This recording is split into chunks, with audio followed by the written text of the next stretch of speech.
Hai guys, kembali lagi dengan saya Pikot Channel, berbincang akan soal teknologi. Berhubung banyak yang request, kenapa sih banyak banget yang nyaranin apa itu Linux, terus nyaranin pindah ke Linux. Menurut saya sih oke-oke aja pindah ke OS Linux, tetapi sesuaikan dengan kebutuhan kalian, terutama bagi yang sedang kuliah pakai Linux itu. Terkadang kita harus debat antara dosen dengan mahasiswa karena ya beda software beda hasil. Tapi menurut saya sih bukan beda hasilnya, tapi tetap sama kok hasilnya. Bagaimana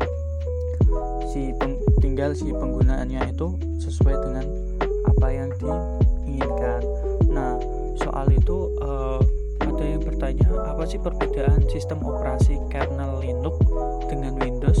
Khususnya di Windows kan banyaknya driver, khususnya ini urusan driver.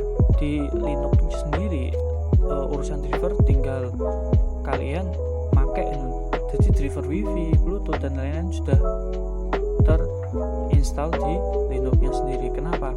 Karena driver di Linux sudah di apply. Nah, di sini saya akan membuka website Linux. Menurut saya kernel ini itu fiturnya banyak banget. Yang pertama adalah ini main stand atau stable, yang stablenya sekarang sudah di versi 12.12. Di kernel sendiri itu sudah menyediakan hardware apa saja sih yang sudah dijadikan satu untuk driver laptop sekarang. Menurut saya semua yang ada di OS itu ada kernel. Nah, di kernel sendiri di Linux, di driver terutama Wi-Fi, terus Bluetooth itu sudah ada di kernel sendiri. Tetapi kalau di sistem Windows itu untuk drivernya disilang atau kita harus install manual, dikarenakan takut crash atau apapun itu, terutama di bagian VGA. Kenapa Windows seperti itu?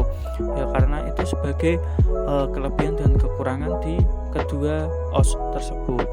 Nah, jadi saya simpelkan atau disimpulkan secara reliability-nya, di Linux itu kekurangannya itu di sini. Ketika ada laptop baru atau keluaran terbaru, hardware baru, terutama prosesor, dia tidak mengenali hardware tersebut dan menunggu pengenalan terlebih dahulu. Nah, saya saranin kalau pengen install Linux di laptop, kalau bisa sih laptopnya harus memang sudah berusia nunggu 1 tahun lebih ya, kayaknya seperti itu. Jadi menunggu 1 tahun lebih bisa saja kalian install Linux dengan paksaan install manual. Cuma terlalu ribet menurut saya. Jadi nunggu 1 tahun harus baru bisa install Linux.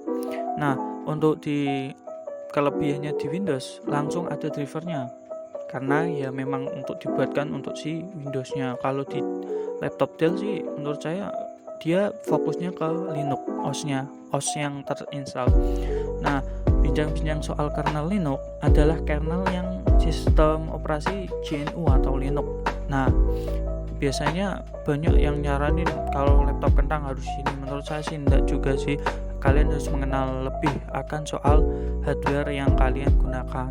Seperti itu. Nah, di sini kalian bisa juga baca. Saya saran sih baca soal kernel hardware. Kalian sih ke website Wikipedia karena ini sudah jelas dan ada sejarahnya juga, jadi lengkap. Dan ini ada referensi di ini loh, disebutkan www.kernel.org yang telah saya buka ini. Jadi ini sudah teruji apa itu penulisannya dan lain-lain.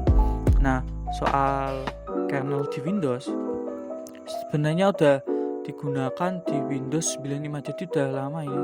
Kernel ternyata udah digunakan di kernel Windows sudah lama. Terus saya juga baca-baca lagi dari hasil simpulan yang saya sebutkan tadi, Ubuntu hadir banyak di driver of the box. Artinya drivernya itu sudah terinstall di kernel tersebut, sudah dicentang ketika kita mengcompile kernel. Untuk compile kernel kita menunggu saja, bantu saja dengan subscribe. Insya Allah kalau saya udah bisa rakit PC komputer, saya akan membagikan tutorial compiler Linux ketika ada laptop baru. Jadi berguna buat kalian juga, dan ini juga baca-baca juga driver out of the box. Nah, ini pertanyaan yang saya ambil, mengapa sih saya tidak perlu menginstal driver untuk Ubuntu? Ya karena sudah kernelnya sudah terinclude hardware-nya untuk driver tersebut. Nah, di sini juga di Microsoft-nya sendiri, apa sih perbedaan driver in box dan out of box? Di sini sudah dijelaskan membantu pertanyaan berikut, apa perbedaan ini. Jadi semua driver paketnya yang belum dibuat Microsoft disebut driver out of the box. Katakanlah memang driver yang belum ada itu biasanya misalnya kartu grafis yang sudah saya sebutkan. Jadi memang di Windows itu sebenarnya itu juga open source, dia menyediakan driver-driver yang Windows-nya itu dibuat untuk dikhususkan untuk gaming gitu ya, jadi buat kartu grafis. Jadi di Linux juga seperti itu. Jadi mengapa sih kalau kita gunain ini Windows sama itu, menurut saya udah paham. Jadi pastikan kalian memang benar mengenal hardware kalian. Jadi itu. Oke, jangan lupa subscribe buat bantu donasi saya untuk rakit PC. Oke, see you next time, dan terima kasih, semoga bermanfaat buat kalian semua.